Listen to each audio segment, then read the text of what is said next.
¿Qué tal? ¿Cómo están? Muchas gracias por acompañarnos en esto que es Enlace Internacional, una propuesta federal en política internacional. Mi compañera Luz Faur y yo, Augusto Grilly Fox, te vamos a acompañar durante esta hora justamente para analizar los temas coyunturales, pero además trabajar una entrevista en profundidad interesantísima. Exactamente. Bueno, un placer estar de nuevo con ustedes aquí en Enlace Internacional y como bien decías vos, una propuesta de entrevista interesantísima. Vamos a hacer un análisis de los estallidos sociales, pero desde el punto de vista filosófico un poco, Tal ¿no? cual, de hecho vamos a estar en contacto con Darío Strangiver, famoso filósofo, divulgador de filosofía argentino, justamente para entender y tratar de desmenuzar un poco este concepto de estallido social en la región, qué pasa en Ecuador, en Chile, en Perú, en Colombia y qué matices comunes tienen, ¿no? Exactamente. Y tenemos un montón de temas más, pero no vamos a anticipar más nada, sino que vamos a mostrarte este video.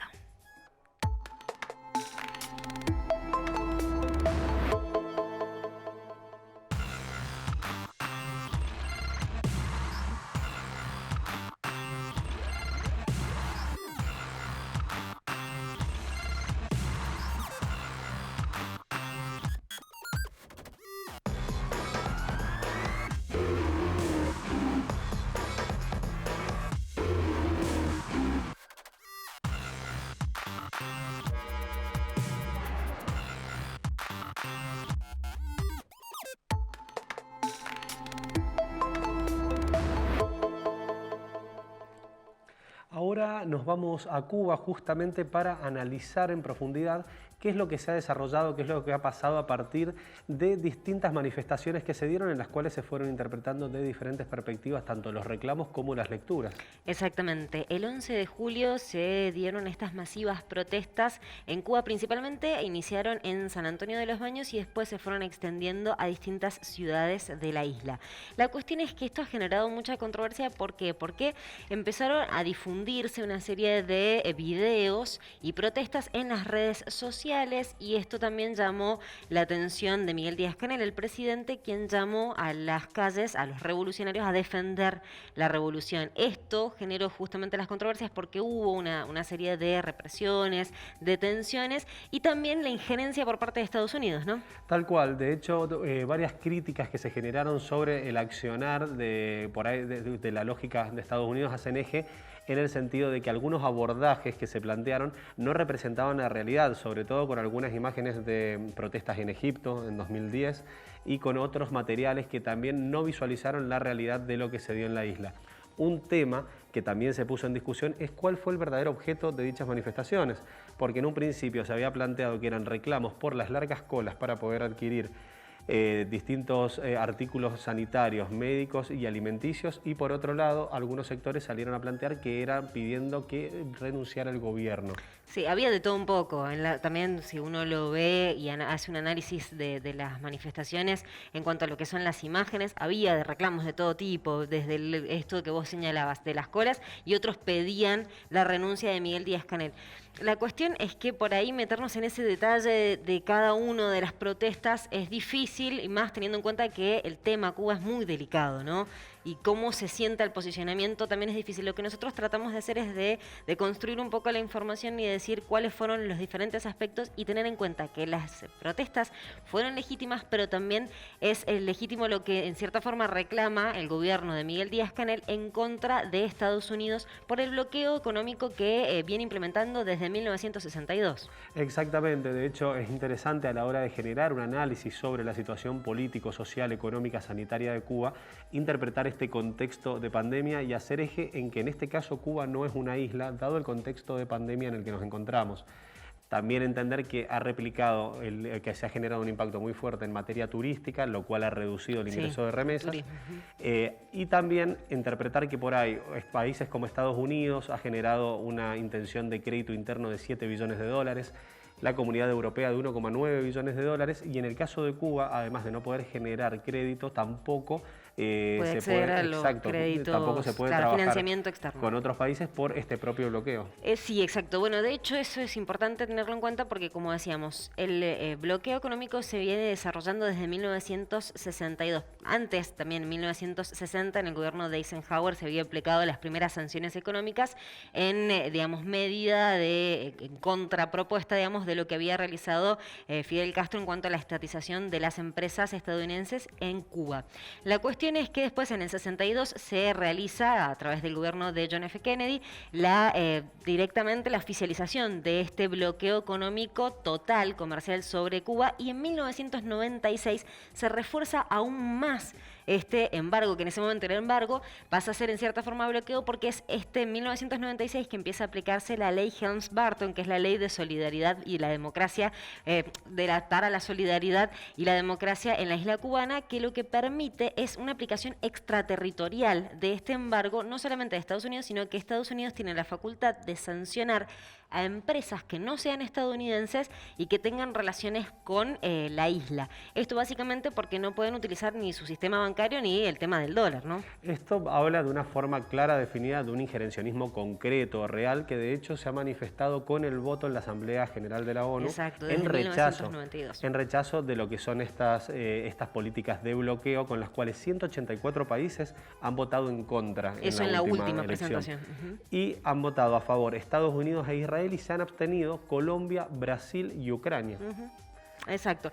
El tema es que es muy importante lo que vos señalas, ¿no? Esta Asamblea General de las Naciones Unidas desde 1992 viene votando en contra de estas medidas implementadas por Estados Unidos.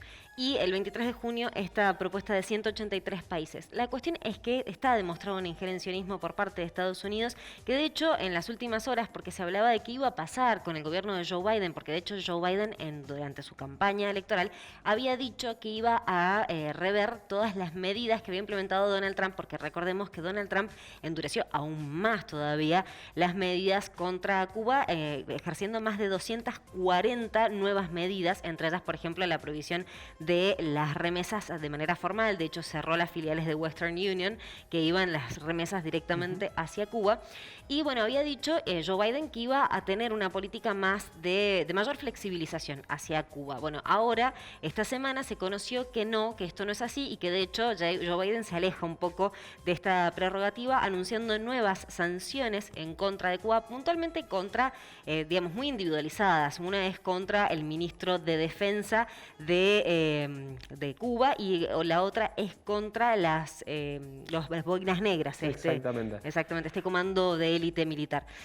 Algo a tener en cuenta también por ahí, más allá de las últimas sanciones aplicadas específicas, es poner en valor que se han aplicado alrededor de 50 sanciones de bloqueo en contexto de pandemia, lo cual habla de una gravedad en materia humanitaria y en materia de derechos humanos, que por otro lado ese es el argumento norteamericano en relación a la aplicación de este bloqueo, que es por razones de democracia y derechos humanos, lo cual está planteando una contradicción muy concreta. El tema es que sí, es bastante triste si uno se pone a analizarlo desde ese punto de vista. Por supuesto, ningún país tiene derecho a intervenir en otro país. La situación en Cuba, sí, por supuesto que es preocupante, es alarmante, teniendo en cuenta el contexto de la situación económica, de estas largas filas que veíamos, los hospitales colapsados, no hay una campaña o sea, si bien ellos tienen 5 candidatas de vacunas, no hay una campaña por ahí. Lo que señalaban algunos protestantes es que no se está llegando de manera eficiente a toda la población. La situación es grave, lo que ellos reclaman en cierta forma es legítimo, por supuesto, y también el hecho de decir, bueno, cómo está actuando el gobierno de Miguel Díaz-Canel, que bueno, ya se habla de más de 12 personas detenidas. Esto también ha sido denunciado, por ejemplo, por el director de Human Rights Watch para América Latina, que dijo que estas personas habían sido detenidas y juzgadas sin un debido proceso, es decir, sin tener un abogado o un fiscal. La situación es grave, pero ningún país tiene derecho a intervenir en los asuntos de ningún otro, ¿no? Para cerrar, Cuba hace referencia a que con la mayor y absoluta sinceridad intelectual confiamos en la autodeterminación de los pueblos y en la determinación del propio pueblo para poder salir para poder plantear situaciones que sean superadoras y con la colaboración de organismos y de los otros países. Exactamente, así que bueno, vamos a seguir por supuesto atentos a lo que ocurre y bueno, por supuesto contárselos a ustedes. Pero ahora nos vamos a ir a Bolivia. ¿Por qué? Porque allí ha sido el escenario de un hecho muy grave que se ha denunciado en cuanto a lo que es Argentina, en el sentido de que hace unas 2 semanas aproximadamente el canciller Rogelio Maita denunció a través de una conferencia de prensa mostrando una carta, un supuesto contrabando por parte del gobierno de ese entonces de Mauricio Macri, un contrabando de armas a favor del golpe de Estado que, bueno, derrocó a Evo Morales. Exactamente, sobre todo en las fechas en las que se da lo que fue la previa y el contexto de las masacres de Sacao y Sencata, donde existieron víctimas reales, donde de hecho donde en ese contexto fue generado el asesinato a nuestro colega Sebastián Moro, a quien apelamos a la memoria por esta situación, y también potenciamos en relación al análisis de lo que ha representado este escuadrón Alacrán, que participó en forma concreta, pero que hoy por hoy se generan muchas inconsistencias en relación a qué salió, a cómo se detalló, a dónde quedó y de qué manera se utilizó. Exacto, la cuestión es que hay ciertas pruebas que ha presentado el gobierno de Bolivia, también el gobierno argentino, en el sentido de que, bueno, estas inconsistencias y aparte de que se ha demostrado que el cargamento, porque también esta semana se encontraron aproximadamente 27.000 cartuchos antidisturbios o antitumultos en una bodega de la policía boliviana. Y esto también se corroboró esta semana, es que esos cartuchos efectivamente pertenecen, o sea, corresponde el lote a una fabricación militar. Entonces eran cartuchos argentinos. Lo que habían dicho desde el gobierno de Mauricio Macri, bueno, porque ya han sido imputados Mauricio Macri junto a 6 exfuncionarios, dentro de los que se encuentra Patricia Bullrich, en ese momento ministra de Seguridad, también Oscar Aguad, ministro de Defensa, así como también el director general de Gendarmería y el ex embajador argentino allí en Bolivia, han sido imputados por contrabando agravado. La cuestión es que ellos argumentaban que se había enviado material antitumulto, pero para defender la embajada argentina en Bolivia. La cuestión es que esas municiones y esos pertrechos nunca llegaron a la embajada argentina para defenderlos. O sea, no se usó por la gendarmería, por el grupo Alacrán, sino que parece que fue a parar el golpe de Estado. Además, algo que hizo bastante ruido fue la forma en la que se trasladó con una informalidad absoluta desde la llegada de ese material hasta los depósitos donde se ubicó sin autos oficiales. Y también algo que hace bastante ruido es la diferencia de accionar en el contexto social que se estaba desarrollando en Chile, donde el grupo Alacrán también intervino, pero con otras cantidades de armamentos y con otra forma de actuar, dado que allá no se utilizó ningún tipo de cartucho. El tema es que de demostrarse lo que están denunciando desde Bolivia y también lo que denuncian ahora desde el gobierno argentino, porque ya iniciaron estas investigaciones y, como les decía, ya fueron imputados estos exfuncionarios, de llegar a demostrarse esto, realmente es muy grave, porque un gobierno democrático que defienda un golpe de Estado es realmente muy triste, bueno, y por supuesto debería tener sus consecuencias. La cuestión ahora es a demostrar, probablemente también en estos días haya una citación hacia Mauricio Macri, en Bolivia particularmente también, porque ya se iniciaron las investigaciones allá. Es importante también tomarlo con la seriedad que tiene esto, dado que de demostrarse responsabilidades, los cargos podrían ser muy graves, por lo cual también se pide seriedad a la hora de abordarlo por justamente esto, lo que representa una lógica más allá de intervencionista, que pueda llegar a representar el apoyo militar para la ruptura de un orden constitucional. Exactamente, vamos a estar atentos. Algo importante para mencionar en base a lo que vos señalabas de Sebastián Moro, colega mendocino, que fue, según señalan también los familiares, la primera víctima del golpe de Estado, porque bueno, fue atacado aproximadamente el 9 de noviembre, unos días antes de que efectivamente se perpetrara este golpe de Estado. Es que la familia de Sebastián Moro ha denunciado que el funcionario, o sea, el embajador argentino en Bolivia, en el contexto de esta situación, no cumplió sus funciones y no les permitió la posibilidad de tener un avión sanitario para trasladar a Sebastián Moro aquí a la provincia, tampoco por supuesto para trasladar los restos una vez que falleció, y además están denunciando que la causa está estancada, la causa de investigación por la muerte de Sebastián Moro está estancada, así que bueno, también pedimos celeridad con respecto a este asunto, ¿no? Totalmente, totalmente compromiso y memoria. Exactamente, compromiso y memoria. Bien, ahora nos vamos a volver a cambiar de tema y en este caso en particular nos vamos a ir a Perú para analizar brevemente la proclamación de Castillo como el próximo presidente. Exactamente, algo que se esperaba, algo que era una cuestión técnica formal, pero que habían fantasmas, muchas denuncias. Totalmente. Se generaron muchas denuncias por parte de la estructura de Keiko Fujimori, quien por tercera vez pierde una elección presidencial, y que de hecho en los últimos datos ella hizo referencia a que iba a aceptar el resultado, sin embargo consideraba que se habían dado irregularidades. Pero por sigue poco más. Ahí, sí, o sea, es una cuestión por lo permanente. menos los aceptó los resultados. Sí, lo que pasa es que también hay una cuestión real que es el proceso legal que va a tener que enfrentar ahora. De hecho, se habla que en las próximas semanas va a haber una citación para que comience ya el juicio en su contra. Recordemos que Keiko Fujimori está siendo investigada y de hecho, bueno, procesada con un pedido de prisión de 30 años por parte del fiscal por los casos de Odebrecht y el financiamiento de sus campañas electorales anteriores. Hay que ver también si existe un pedido de prisión preventiva.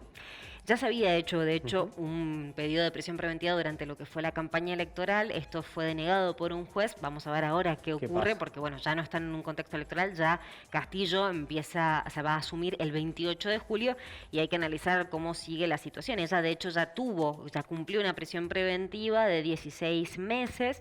Después fue liberada también en el contexto de pandemia. Vamos a estar, por supuesto, atentos a esta situación.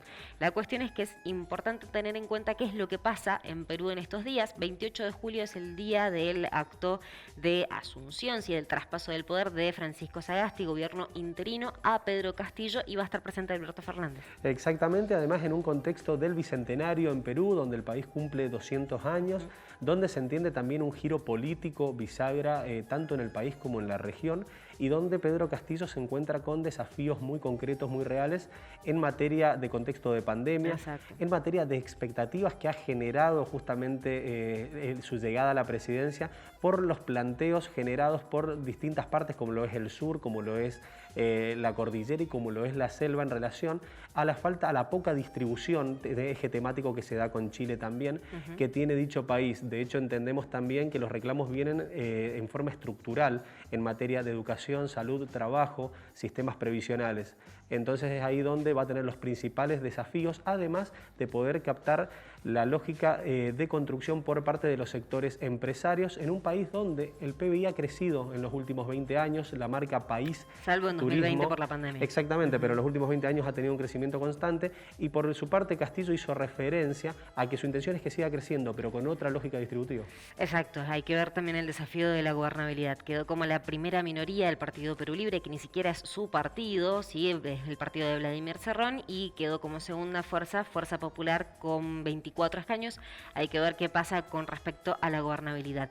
Y ahora pasamos al último tema de lo que sería este primer bloque, porque queda mucho programa todavía. Nos vamos a ir a Chile para hablar brevemente sobre las elecciones primarias del domingo. Importantes elecciones en cuanto a algunas cuestiones que ha dejado para analizar. Primero, las encuestas, las grandes perdedoras. Totalmente, es una constante, la verdad. Aparte, algunos me dicen que yo tengo algo personal con las encuestas. Pero es que vienen demostrándolo, bueno, básicamente porque, para que ustedes lo entiendan también allí desde sus casas. Las encuestadoras habían planteado que iban a ser dos candidatos los posibles ganadores en las elecciones del domingo. Por un lado, Daniel Jadue, del Partido Comunista, en lo que eran las primarias de la izquierda, y por el otro lado, el ultraconservador de UDI, de lo que serían las elecciones primarias de la derecha, iba a ganar Joaquín Lavín. No pasó, y de hecho ganaron los otros candidatos. Y los candidatos que ganaron se caracterizaron por la juventud. Estamos hablando por el lado de la izquierda, el legislador del Frente Amplio, Gabriel Boric. quien tiene 35 años y ganó con más del 60% en su espacio a Jaude, que Jaude era una lógica de indiscutido prácticamente. Exacto, Jaude era el gran favorito, de hecho, por todas las encuestadoras. La cuestión es que fue una sorpresa para bien para ellos, en el sentido de que, bueno, Gabriel Boric, si bien es de la izquierda, del Frente Amplio, como decías vos, de la coalición de Apruebo Dignidad, viene de un palo de ser ex líder de los movimientos estudiantiles. De hecho, él en 2011 reclamaba la educación gratuita y además de buena calidad en Chile, y además diputado. Y tiene un discurso un poco más moderador que por ahí que Jaude. Sí, de todos modos, Jaude salió automáticamente a respaldar la candidatura y representa los intereses de un propio grupo, de un propio espacio. A diferencia por ahí de lo que se dio en el sector de Vamos Chile, que llevaba 4 candidatos, de hecho todo estaba puesto, todos los ojos sobre un virtual triunfo de Joaquín Lavín, pero terminó ganando el candidato Sichel. Exactamente, Sebastián Sichel, un candidato que se presentó en estas elecciones como un candidato independiente, o sea, no estaba respaldado por un movimiento en particular, si bien iba por la coalición oficialista Chile Vamos, fue el gran ganador, obtuvo más del 48% en contra de Joaquín Lavín. Fue una sorpresa, también es un candidato de índole, bueno, él mismo se autodefine como el único candidato de centro, y bueno, y esto nos deja el escenario cómo se configura en base a las elecciones del 21 de noviembre, todavía resta saber quiénes van a ser los candidatos presidenciales de lo que sería la exconcertación, que no entraron en las primarias, porque es importante aclarar que las primarias no son obligatorias en Chile. Y bueno, a analizar a ver quién va a ser el que reemplace a Sebastián Piñera. Tal cual, tal cual. Algo interesantísimo que se está dando es justamente este proceso en un Chile que está haciendo un año bisagra absoluto, donde está reformando su constitución para lo que tiene entre 9 a 12 meses, llamando a elecciones presidenciales, llevando por primera vez elecciones de región. La verdad que es muy interesante, muy rico este contexto en el cual Chile se está refundando, podríamos decir, ¿no? Exactamente, así que bueno, nosotros vamos a seguir, como siempre decimos, analizando para poder trasladártelo a vos que estás allí en tu casa. Nos vamos a ir a un breve corte, pero quédate allí del otro lado porque en el siguiente bloque tenemos una entrevista de lujo, ¿no? Exactamente, vamos a estar con Darío Strangiver, filósofo argentino, que nada, ya quédate un ratito que vas a ver lo que sale de esa entrevista.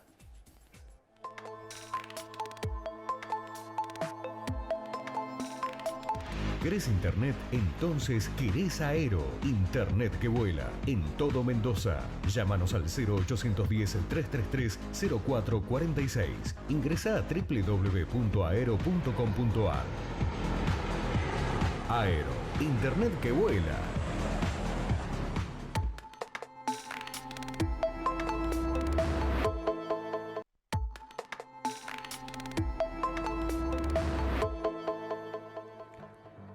Continuamos en Enlace Internacional y como habíamos anticipado, nos vamos a meter con una entrevista súper interesante, ¿no, Augusto? Exacto, de hecho estamos en contacto vía Zoom con Darío Strangiver, filósofo, divulgador de filosofía, docente en todos los pasos, de hecho muy interesante cuando lo he escuchado en algunas ocasiones, desde lo que ha sido educación media, educación básica, universitaria, filósofo de la UBA, así que ahora vamos a trabajar con él algunos temas. Buen día Darío, ¿cómo estás? ¿Cómo están? Muy bien. Muy bien, muchas gracias por el contacto. Bueno, y vos sabés que habíamos anticipado con Luz cuando lo hablábamos produciendo, teníamos el gran interés de trabajar lo que son los estallidos sociales, lo que ha pasado en Chile, lo que ha pasado en Perú, en Ecuador, en lo que está pasando en Colombia. Desde tu perspectiva, interpretar qué lineamientos de similitudes ves en cuanto al rol de la juventud, el rol de la tecnología, qué sensación te genera a vos esto desde tu interpretación. Bueno, muchas cosas, ¿no? Digamos, muchas variables, como suele pasar en el mundo de la política. La política no es monocromática, aunque algunos quieran reducirla a cálculos efectivistas, evidentemente no soporta, ¿no? Ese reduccionismo. Siempre hay una variable imprevista que hace que la cosa, cuando parece no sé, dar un giro para un lado, sin embargo se interrumpa. Tanto se habló del nuevo giro a la derecha, ¿no? De estos últimos años, y sin embargo vemos que la cosa no fue así. Del mismo modo, digo, cuando uno trata de comprender procesos homogéneos, saltan estas diferencias, estas disimilitudes. Yo creo que hay de todo. Creo que a mí lo que más me preocupa lo charlaba la otra vez con gente, digamos, es la posibilidad de gobernabilidad en sociedades tan divididas, ¿no? Pero no hablo solo de la grieta en el sentido tradicional, sino pienso en términos incluso electorales, ¿no? Digo, el nuevo gobierno de Castillo en Perú gana finalmente, legal y legítimamente, pero claramente con una diferencia tan mínima. La pregunta que me hago es cómo se construye gobernabilidad en países donde una mitad vota un modelo y otra mitad vota otro, ¿no?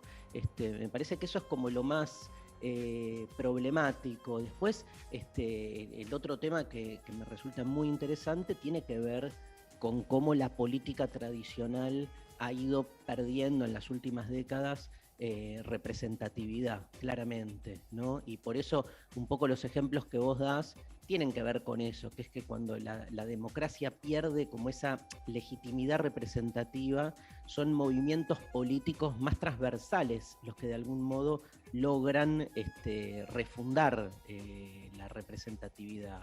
En los últimos años nosotros vivimos en la Argentina fenómenos muy concretos, movimentistas como el feminismo, por ejemplo, el rol de los jóvenes que vos nombrabas, hoy es muy, muy fuerte el activismo ambientalista. Digo que lo que logran es como reenamorar, por decir así, al ciudadano con lo político, entendiendo que lo político ya no es una cuestión ni de élites, ni de prácticas abstractas, sino que se mete directamente con la vida cotidiana de las personas, ¿no? Esta refundación de lo político por fuera de la política tradicional me parece muy interesante y, como vos preguntaste, está directamente relacionada también con el impacto de las nuevas tecnologías que ponen, digamos, cambian también el modelo de lo que es la participación pública. Lo público hoy ya no es como en la modernidad algo tan, digamos así, claro y distinto, sino que fragmentariamente provoca todas estas posibilidades. Uh-huh. Darío, recién mencionabas el rol por ahí de las mujeres, de los movimientos feministas, y esto se vio muchísimo en lo que fue Chile, en el estallido social, y de hecho también en cierta forma el movimiento y la lucha del movimiento feminista logró que se generara una convención constituyente de manera paritaria. Bueno, ¿qué interpretás vos o qué lectura haces vos del rol de las mujeres en los estallidos sociales? No, bueno, es lo que vos decís, es notorio que ante la crisis de la política tradicional emergen otras formas de representatividad, pero que se inmiscuyen directamente con aquello que la política nunca tuvo que haber perdido, que es entender por dónde pasan las relaciones de poder. A mí me parece que lo que el feminismo desnuda, pone a la luz, es que el efecto de la política se da en esos órdenes bien cotidianos que vivimos de un modo demasiado naturalizado, ¿no? Como los roles que ocupa, no sé, cada uno de los integrantes de una familia, las formas las distintas formas de experiencia del amor. Tal vez esa frase que le debemos al feminismo, que dice que lo personal es político, me parece que es la que mejor expresa por dónde pasa el poder. Estamos demasiado acostumbrados a asociar política y poder de una manera donde la cuestión política está reducida a las prácticas e instituciones típicas de la modernidad, ¿no? Por decirlo así, la política tradicional. Y me parece que muchas veces esa política tradicional no solo ha renunciado a esa representatividad o a meterse de lleno con los problemas concretos de poder en la sociedad, sino que muchas veces ha sido cómplice de sostener un estado de cosas. Entonces, donde los privilegiados de siempre permanecen en su lugar. Entonces me parece fundamental ahí el rol de las mujeres en la Argentina, tal como se dio en Chile, ni hablar, que de algún modo vienen impulsando otra forma de la política. Para mí, además de todo lo que podemos analizar del feminismo, me parece que una de las vetas fundamentales para nuestros tiempos es que por ahí se abrió una fisura para repensar la refundación de lo político. Eso es lo que me parece más interesante. Darío, en relación a al rol de estas juventudes, por ahí a mí me gusta mucho el concepto de hijas de la democracia a nivel regional, que justamente se caracterizan por haber nacido sin contextos de golpes de Estado y que, como lo hablábamos, usan la tecnología. El caso de Perú, donde hubo dos víctimas fatales y que no fue mucho más grave justamente por este rol de defenderse comunicando, de defenderse con un celular filmando, con un Instagram Live, con un Facebook Live, comunicando por Twitter en forma permanente y a la vez siendo proveedores de información y de comunicación para el mundo. En el caso de Colombia, donde existió un sesgo muy importante. Vos, desde tu experiencia como formador, como educador, ¿cuál es la proyección y cuál es la vitalidad que le ves a estos grupos?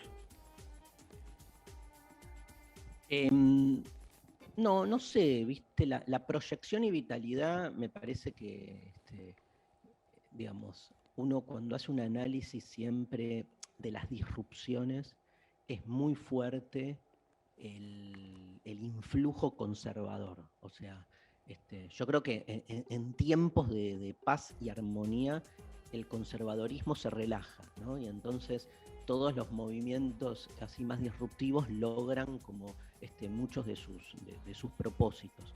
Ahora, cuando vamos a decirlo así, cuando los movimientos deconstructivos, ¿no? Que yo creo que la deconstrucción es hoy, en términos filosóficos, el movimiento, digamos, más emancipatorio, ¿no? El que más está de algún modo intentando desarmar ese sentido común que viene rigiéndonos. Lo que creo es que cuando estos movimientos deconstructivos empiezan a aparecer con más fuerza, con más potencia, el conservadorismo se rearma, ¿no? Y se pone como muy firme a la defensa del status quo. Entonces, no sé bien, digo, no es mi tema, digamos, de cuál va a ser digamos, el desenvolvimiento a lo largo del tiempo. Sí me parece que está claro que, yendo a tu pregunta, a la otra parte de tu pregunta, que la tecnología no es un artefacto del que uno dispone o deja de disponer a piacere. O sea, no hay voluntarismo tecnológico. No es que uno puede, tomando una metáfora de otra época, apagar el televisor y construir sentido por afuera, porque la sociedad está mediatizada, es un tema ontológico, no es un tema de decisión individual. Imagínate con la revolución informática, pensar que se puede estar afuera del celular, ¿no? Entonces, me parece que ahí realmente es fundamental repensar ese vínculo con la tecnología desde un lugar distinto. Somos todavía hijos de una manera de pensar el vínculo con la tecnología donde creemos que la tecnología es como una especie de dispositivo exterior que viene, que decidimos amablemente aceptar o rechazar, y ahí hay que mover un poco, ¿no?, la estantería conceptual. Somos tecnología, el ser humano es una técnica en sí mismo, digo, el lenguaje es una técnica. Imagínate, digamos, me parece que hay que repensar ese vínculo y entender a la tecnología no como algo exterior, sino como algo propio de lo esencial del ser humano, y ver entonces cómo se van transformando la mayoría de las cuestiones. Darío, una de las cuestiones que más veíamos en los distintos estallidos sociales de Chile, de Colombia, por ejemplo, carteles pidiendo justicia social. Y esto me lleva a preguntarte a vos, ¿cuál es la definición filosófica de justicia social y qué interpretación haces con respecto a estos estallidos sociales? No, bueno, creo que, digamos, claramente hay una problemática que no es solo propia de los países latinoamericanos, pero que está muy relacionada con nuestra realidad fáctica, y acá digo, van cambiando las modalidades, pero permanece una situación histórica en Latinoamérica, que es la desigualdad, ¿no? Digo, si hay que tomar un parámetro, el parámetro de la desigualdad en los países los llamados ya anacrónicamente y no tanto países del tercer mundo, tiene que ver con la desigualdad manifiesta al interior de las sociedades. Entonces, la justicia social siempre fue el reclamo permanente, que me parece que es un buen paraguas que, digamos, no termina, digamos, de resolver directamente de qué modo desarticular la desigualdad, digamos, cuál sería propositivamente el orden propuesto, pero sí está clara la crítica, digo, la proclama por la justicia social es antes que nada comprender que la sociedad en la que vivimos es injusta. Después, obviamente hay modelos muy distintos que buscan resolver esto. De hecho, siguen habiendo proyectos permanentes en Latinoamérica, en esos dos modelos de los que hablábamos al principio, que lo que buscan es redireccionar distributivamente, ¿no? a las sociedades para proyectos más justos. Pero me parece que es antes que nada, esas pancartas, esos reclamos tienen que ver con, podemos darle mil vueltas al asunto, pero que quede bien en claro que el problema central es siempre el mismo, la desigualdad. Vivimos en sociedades donde es manifiesta la desproporción entre los distintos estratos sociales, y es fundamental siempre ponerlo por adelante, más allá de cualquier discusión, recordar permanentemente la desigualdad manifiesta en la que se vive en nuestras sociedades latinoamericanas. Darío, haciendo eje justamente en la desigualdad, en lo que planteás, y viendo Chile, uno de los 5 países más desiguales del mundo, con un acceso a la salud, a la educación, a sistemas previsionales, que es para muy pocos, constantes similares en Perú, sobre todo en el interior de Perú, en Colombia, en Ecuador. ¿Vos creés que, por ejemplo, en Chile se ha dado la reforma constitucional, creés que la forma de redistribuir equitativamente o de otra manera viene por las reformas constitucionales? Ay, ni idea. Lo que te puedo decir es que es el modo en que encontró el pueblo chileno el modo de canalizar sus utopías, sus peleas. A veces, uno tiene que estar, me parece, ¿no? Que los pueblos van encontrando formas de manifestación un poco buscadas y un poco estando muy atentos y muy abiertos a la oportunidad. Entonces, no sé si uno hubiese elegido un formato u otro, pero se dio de este modo y me parece que el efecto, ¿no? El resultado es manifiesto. O sea, esto ha sido un escándalo, por suerte, bellísimo, regocijante, ¿no? De ver cómo la vieja política entró en crisis tan fuertemente, y además viendo la representación, ¿no? De los distintos movimientos que fueron llegando a la posibilidad de esta reforma, ¿no? A puestos concretos de representación, es también muy claro que tiene que ver con todo esto que estábamos hablando, con formas diferentes de comprender la política. Entonces, es una manera. Ahora me decís, ¿es la mejor? No sé, yo qué sé, hay que ser muy oportuno también, porque es como, ¿viste? Es como en el fútbol. Cuando vos estás en una situación de menor posibilidad, ¿no? De una situación de menor valía, digamos, porque del otro lado tenés tenés al poder, porque del otro lado en fútbol diríamos tenés un equipo de mayor presupuesto, mejores individualidades, con mejor, más acomodado en los estratos dirigenciales. Nada, vos sabés que tenés 3 pelotas en 90 minutos y la tenés que meter, porque es tu posibilidad.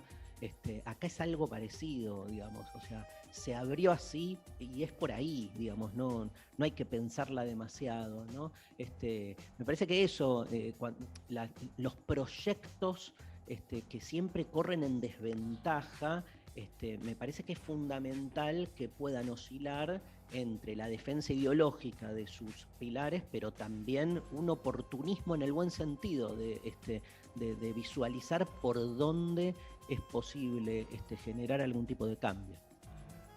Darío, me gustaría consultarte, teniendo en cuenta por ahí tu primer enamoramiento con Nietzsche, preguntarte qué relación hay entre los distintos estallidos sociales o fenómenos, o estos procesos sociales, con el concepto de voluntad de poder y de caos de Nietzsche. ¿Qué pregunta? Porque eso puede ser una tesis, por ejemplo, imagínate. Lo armamos. ¿No? Está bien, pero una tesis que lleva meses. Claro, ¿no? sí. Bueno, pero empecemos el proyecto. No, me parece, ¿sabes qué? Por tirar una línea que está claro que cada vez somos más conscientes del poder como una cuestión ontológica. Que eso es la idea de voluntad de poder de Nietzsche. Digo, que el poder no tiene que ver con algo adicional que poseemos y que decidimos poner en juego o no. No es algo, como decía con la tecnología, no es algo exterior al ser humano. Estamos atravesados por relaciones de poder. Esto que plantea Nietzsche y que retoma Foucault después es fundamental para entender justamente estos estallidos y cualquier otra instancia de por dónde el poder va logrando sus efectos. Por eso yo creo que los estallidos tienen que ver justamente con con quién confrontan estos movimientos, ¿no? No confrontan con un poder tradicional. Digo, el enemigo no es o el poder del Estado, o el poder, no es únicamente, o el poder económico en términos como más clásicos, sino que hay como digo, a mí me queda más que claro que son estallidos que confrontan contra el sentido común. Yo creo que las grandes revueltas de este tiempo son contra el sentido común. Y ese sentido común habla de un poder cuya eficacia más fuerte es su capacidad de normalización, ¿no? De hacer pasar por normal lo que le es conveniente a sus propios intereses. Por eso son estallidos que son discontinuos, que no tienen una previsibilidad ni una lógica homogénea, que pueden estallar por un aumento del ticket del metro, ¿no? Como pueden estallar en las distintas sociedades por un asesinato de alguien, por distintas cuestiones, porque hablan justamente de este poder que normaliza y que construye un orden que nos oprime, pero del modo más eficiente, que es desde su invisibilidad, ¿no? Y desde su puesta en natural del orden en el que vivimos y donde cada uno tiene que cumplir su rol de manera callada. Darío, te llevo otro tema, hablábamos un poquito antes de la nota, que es en el que estás haciendo un laburo en streaming muy interesante con la periodista Soledad Barruti. ¿De qué se trata? Contanos un poquito. Con Sole venimos trabajando ya hace un tiempo. A mí me gusta mucho cruzar la filosofía con otros relatos, con otros lenguajes. Lo he hecho con la historia, a través de Felipe Piña, con el que hemos hecho muchas cosas, con Luciana Pecker, que trabajamos justamente este cruce con el feminismo. De hecho, el año pasado ya teníamos fecha allí en Mendoza para ir con Luciana y nada, llegó la pandemia, así que queda pendiente nuestra visita, y con Sole Barruti el trabajo increíble que está haciendo en todo lo que es la deconstrucción del sistema alimentario, del modo en que comemos o en que creemos que comemos. Ahí encontramos un cruce muy, muy interesante entre filosofía y comida, ¿no? Pero yendo a fondo, en los modos en que el poder se juega también, en la construcción de un modo natural, de comer natural en el sentido de lo que damos por supuesto, ¿no? ¿Qué comemos o qué creemos que comemos cuando comemos? Esa es como la pregunta que nos lleva a entender desde la cuestión animal hasta a qué llamamos salud, ¿no? Pero también los modos de industrialización del alimento y ni hablar la destrucción del medio ambiente, ¿no? Todo eso lo hacemos en una charla con Sole, que va a ser este lunes que viene a las 20 horas por streaming desde el CONEX aquí en Buenos Aires, que nos provee la posibilidad de hacer el streaming, o sea que estamos ahí en un escenario y la gente puede participar, de hecho puede hacer preguntas, es muy lindo. Yo vengo haciendo cursos ya desde el año pasado con ese modelo, con mucha gente de Mendoza que también se prende, y nada, invitarlos para este lunes. Bien, ahí tenemos en Zócalo ya la invitación para que puedan participar de la propuesta que está generando Soledad Barruti con Darío Stansheiber, justamente para que puedan interpretar todo esto que venía planteando Darío, la filosofía, el rol de la deconstrucción de la alimentación, ¿no? Exacto, qué interesante. Sí, totalmente. Bien, Darío, te agradecemos muchísimo por estar con por favor. nosotros, por este ratito, la verdad que muy interesante, y por supuesto, bueno, vamos a ver si te contactamos próximamente para analizar otros tópicos. Dale, un abrazo a los dos, gracias. Muchas gracias, que estén muy bien. Con nosotros el filósofo Darío Stansheiber, dándonos un panorama, una perspectiva en relación a lo que es, a lo que ha generado en materia filosófica este estallido social que se ha dado en Latinoamérica, haciendo eje en Chile, exacto, en Ecuador, en Perú y en Colombia. Exactamente, muy interesante esta perspectiva, queríamos analizarlos un montón, así que lo pudimos tener, estamos muy contentos de haber contado con la participación de Darío. Nosotros nos tenemos que ir a un pequeño corte, pero no se vayan. ¿Por qué? Porque ya volvemos, venimos con el segmento de medio ambiente y también con la propuesta cultural. Ya volvemos.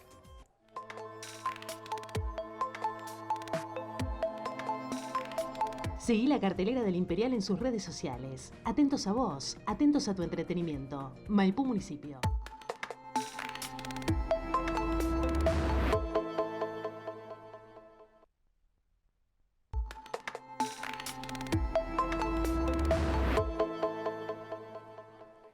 Continuamos con Enlace Internacional y como te anticipamos, estamos en contacto en este momento con el politólogo Juan Cruz Campaña para analizar un poco de lo que nos ha dejado esta suerte de impacto que se está dando en algunos países como Alemania, como China, sobre todo con lo que son las inundaciones. Para esto, como te decía, nos comunicamos con Juan Cruz Campaña, quien es analista en materia de medio ambiente, quien se dedica al estudio y a la investigación de estas temáticas con la Fundación Cumplir, de la cual es presidente y trabaja con un equipo de personas que se aboca a la investigación de estas temáticas. Buen día, Juan Cruz, ¿cómo estás? Hola, buen día, Augusto, ¿cómo están? ¿Cómo están Muy ustedes? bien. Muy bien, muchas gracias por el contacto. Y bueno, como introducíamos y hacíamos referencia, ¿qué nos podés comentar sobre esta constante que se está dando en algunos países como China, como Alemania, como Bélgica, que se están produciendo inundaciones? ¿Qué variables presenta esto? Bueno, mira, hay varios temas que tienen que ver con este tipo de fenómenos. Generalmente los expertos y diversas organizaciones científicas vienen alertando sobre este tipo de fenómenos desde hace varios años y lo asocian obviamente con el cambio climático y el calentamiento, ¿sí?, de la atmósfera. Porque a partir de la emisión de gases de efecto invernadero que hacen que la atmósfera se sobrecaliente, al sobrecalentarse la atmósfera se generan mayor cantidad de nubes, se genera mayor humedad y se generan estas precipitaciones torrenciales y excesivas que generan estas inundaciones. Por supuesto, esto está en discusión y todavía la ciencia no tiene todas las explicaciones, pero sí están seguros los expertos de que el calentamiento global es un factor muy importante en este tipo de comportamientos. Además, no hay que mirar el fenómeno de las inundaciones en forma aislada. En los últimos 2 meses se están dando varios fenómenos muy importantes, extremos en el medio ambiente, como las olas de calor en América del Norte, hace pocos meses las nevadas tan intensas en España, las inundaciones ahora, los incendios en los bosques de Siberia, por ejemplo. Es decir, si vemos el conjunto de situaciones extremas en cuanto a los fenómenos climáticos, nos vamos a dar cuenta de que este calentamiento global está generando estas situaciones en distintas partes del mundo. Y Juan Cruz, te consulto, porque bueno, bien comentabas esto de la relación o la vinculación con el cambio climático, pero esto es también, por ejemplo, las inundaciones en India, en China, en Alemania, tienen que ver también con la mano del hombre, ¿no? Pensando, por ejemplo, ahí en lo que serían unos desvíos fluviales, ¿no? Bueno, sí, claro. De hecho, también el calentamiento climático Exacto. tiene que ver con la mano del hombre, pero exactamente, digamos, la modificación de los cauces naturales, por ejemplo, de algunos ríos, esto se ha visto muy claro ahora en Alemania con las inundaciones. Está una fotografía que muestra la región antes de la inundación y la región después de la inundación, y uno ve claramente que donde estaba el cauce natural del río se han construido casas, caminos, calles, puentes que han modificado el cauce natural. Cuando se provocan estas situaciones, el río se desborda y quiere volver a su cauce natural. Y la acción del hombre, además de que ha desviado estos cauces naturales, también las construcciones que ha generado en estos suelos hace que las aguas no drenen y no alivien de manera suficiente frente a una inundación. Así que, obviamente, la infraestructura que modifica tanto, por ejemplo, bosques o pastizales, y además el cauce natural de los ríos, cuando se provoca una situación un poco más intensa de lo normal, recordemos que las lluvias han sido torrenciales también en China, llovió en 3 días lo que llueve todo el año en la ciudad en la región de Hunan, que fue realmente excesivo, 670 milímetros cúbicos, que es muchísimo. En un solo día llovió 20 centímetros de agua en una de las ciudades, digamos. Entonces, estos fenómenos son cada vez más frecuentes y son cada vez más intensos, y está asociado con las dos cosas que estamos mencionando: el calentamiento global y el desarrollo urbano y la actividad económica que no tiene en cuenta las situaciones geográficas y las situaciones de la naturaleza, digamos. Bien. De modo que, si me permiten decir una sola cosa más sobre esto, esto solo nos lleva a lo que deben ser las soluciones. Y las soluciones para mitigar estos daños son básicamente dos: evitar los gases de efecto invernadero que sobrecalientan el planeta, y en segundo lugar, la planificación urbana, el desarrollo y el ordenamiento territorial y la planificación urbana que debe ser tenida en cuenta la situación natural, digamos. O sea, las ciudades, la actividad económica debe prever el impacto que va a generar sobre la naturaleza. Bien. Juan Cruz, te agradecemos muchísimo, una claridad absoluta y sobre todo sobre una temática que es bastante compleja. Así que te agradecemos un montón y seguimos en contacto. Bueno, muchas gracias a ustedes, Augusto, Luz, los felicito, un abrazo. Un fuerte abrazo.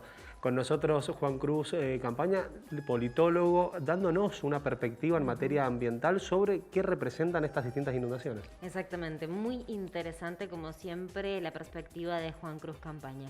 Pero nosotros tenemos que pasar ahora a otro tema y nos vamos a ir al segmento cultural.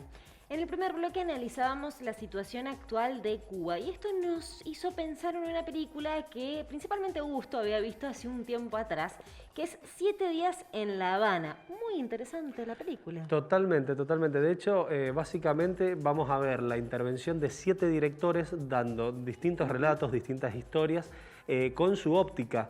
Y vamos a poder, como ven en las imágenes, ver distintas perspectivas de una Habana maravillosa en la cual tenemos estos 7 prismas distintos. Exactamente, son 7 días, 7 cortometrajes que corresponden a estos 7 directores como por ejemplo Benicio del Toro, Juan Carlos Tavío, Pablo Trapero. Bueno, la cuestión es que realmente historias interesantísimas, algunas te van a atrapar un poco más, otras un poco menos, pero realmente es una propuesta muy interesante porque son todas historias o cortometrajes personajes diferentes, o sea, con un argumento distinto, pero que tienen algún tipo de vinculación y sí tienen el escenario en común, que es La Habana. Se encuentran y se muestran lugares representativos de Cuba, como por ejemplo el Hotel Nacional o el Malecón. Interesantísima la propuesta. A mí, por ejemplo, me gustó uno en particular, que fue el día sábado. Me encantó esa propuesta Dulce Amargo, de Juan Carlos Tavío, que me pareció por ahí la que más reflejaba la historia de una familia cubana y cómo, digamos, esta tiene que hacer para sobrevivir el día a día, en el sentido, por ejemplo, es una mujer que es una médica que además tiene que realizar pasteles y dulces para vender porque no le alcanza el sueldo. Y bueno, y cómo es también su idiosincrasia, su forma de vida, su cultura. Me pareció interesantísimo.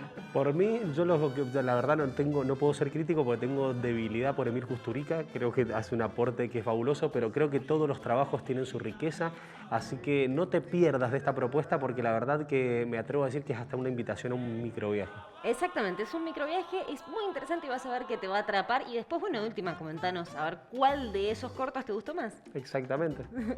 Bien, les cuento antes de que nos vayamos que estoy usando hoy, sí, que me ha dado el atelier Ellen Hansen para este programa de Enlace Internacional. Divino el outfit que me ha dado el atelier. Estoy usando un pantalón gamuzado, las botas son de cuero ecológico, el pantalón gamuzado, no saben lo que es el calce divino, calentito, a la moda. Me encantó este pantalón, bueno, las botas también divinas que hacen el complemento perfecto. Lo que sería el poncho precioso de lana de oveja 100% natural, los bolsillos grandes, es un diseño de la diseñadora Ellen Hansen. Precioso todo el outfit, también, bueno, los accesorios, ustedes saben que pueden ir, por ejemplo, este anillo es un anillo que tiene una piedra amatista precioso. No, todo lo que tienen allí en el atelier. Y ustedes recuerden también que ellos tienen un verdadero compromiso con el cuidado del medio ambiente. Entonces trabajan moda responsable, sostenible, aparte de todo lo divino que tienen, ¿no? Todas las prendas. Así que les recomiendo que vayan a San Lorenzo 576 de Ciudad de Mendoza. Bueno, excelente, la verdad, interesantísimo. Gracias. Así que bueno, te agradecemos muchísimo habernos acompañado en este enlace internacional en el cual ha sido muy dinámico, hemos tenido una carga de temas muy importante, pero también con entrevistas muy ricas, muy profundas. Te esperamos la semana que viene y te agradecemos a vos también que estás en San Juan por Canal Sama y en San Luis por Canal 13. Nos reencontramos entonces el sábado que viene. Chau, chau.